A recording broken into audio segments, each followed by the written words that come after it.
Block उन्नति रे बाधक साजुंट विधायक सांबादिक सम्मेलन जरिया एपरी अभियोग आनी पाल्लहड़ा ब्लॉक अध्यक्षा स्थानीय विधायक उद्देश्यमूलक भाव ब्लॉक रे उन्नतिमूलक काम करदेउनथिबा अभियोग करिसेंती अध्यक्षा रीनाराणी नायक। पूर्व सरकार समय विभिन्न योजना अधीन 10 कोटी अधिक टंका ब्लॉक रे थिबा बेले विधायक काम रे बाधक साजुंट। अन्यपटे ब्लॉक रो वीडियो मध्य विधायकों कथार परिचालित होई पंचायत समिति बैठक रे पारित होइथिबा प्रकल्प गुड़िक कराई देउनथिबा से अभियोग आनी। दीर्घ 11 मास हेब बीजेपी विधायक पाल्लहड़ा ब्लॉक को कौनसी अनुदान आनी नथिबा बेले पूर्व सरकार अनुदान कौनसी कार्य कराई देउनथिबा अध्यक्षा अभियोग करिसेंती।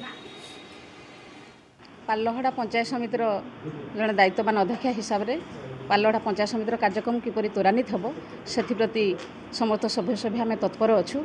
से विषय रे नूतन सरकार गठन है आम पंचायत समिति रेजुलेसन 2 थर करूँ। वीडियो को बारंबार आम चिठी करूँ। व्यक्तिगत भाव में बारंबार कार्यक्रम आगे आलोचना करूँ। एबे आम गत 18 तारिख में जिलापाल को एक लिखित अभियोग पत्र देइछु कार्यक्रम को त्वरान्वित करा जाऊ। किंतु वीडियो महोदय उत्तर में कहते जे माननीय विधायक निर्देश नहेले कार्यक्रम आग को जाई परिबो नाही। तेणु आपण माने विचार करंतु जे एठी अध्यक्षा बाधक साजंती ना वीडियो महोदय सरकारी कलर हाथ बारिशी साजिकी निदा विष्णु होगी पाल्लहड़ा विकास को दिगहरा कर।